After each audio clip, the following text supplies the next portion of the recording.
আমাদের সর্বহারা করে আজ আপনি আমাদের পথের ভিখারি করে দিলেন, কিন্তু মনে রাখবেন মানুষ কর্ম অনুযায়ী ফল লাভ করে।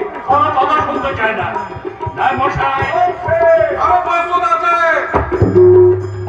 এই জননী জন্মভূমিষ্ঠ স্বর্গাদপি করিও, আমার সাফলা ডাঙার মাটি বা তোমার কোলে জন্মে।